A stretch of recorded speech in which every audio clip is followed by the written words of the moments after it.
បន្ថែមប៉ុន្តែរវល់ហើយមានពេលវេលាគ្រប់គ្រាន់ក្នុងការសិក្សា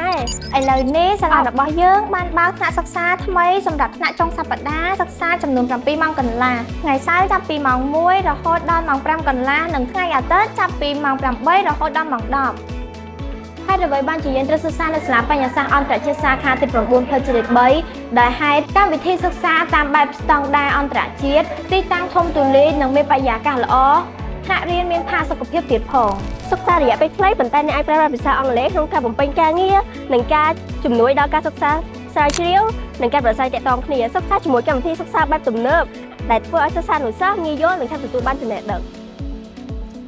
សាលារបស់យើងស្ថិតនៅបណ្ដោយផ្លូវជាតិលេខ3ដែលមានសន្តិសុខសុវត្ថិភាពខ្ពស់បរិស្ថានស្អាតខ្យល់អាកាសបរិសុទ្ធថ្នាក់រៀនស្អាតនិងមានគ្រឿងបរិក្ខារថ្មីសម្រាប់ប្រើប្រាស់ក្នុងថ្នាក់រៀនដូចជាទូរទស្សន៍កង្ហារនិងម៉ាស៊ីនត្រជាក់បន្ថែមពីនេះអ្នកនឹងសិក្សាជាមួយលោកគ្រូអ្នកគ្រូដែលមានបទពិសោធន៍ច្រើនឆ្នាំនិងមានជំនាញច្បាស់លាស់ក្នុងការបង្រៀនសិស្សានុសិស្សហើយយើងមានការយកចិត្តទុកដាក់នៅក្នុងការបង្រៀនសិស្សានុសិស្សក្នុងការចែករំលែកចំណេះដឹងបន្ថែមពីនេះសាលាបញ្ញាសាស្ត្រអន្តរជាតិក៏បានផ្ដល់ជូននៅការបញ្ចុះតម្លៃពិសេសជូនសិស្សានុសិស្សផងដែរសូមអរគុណ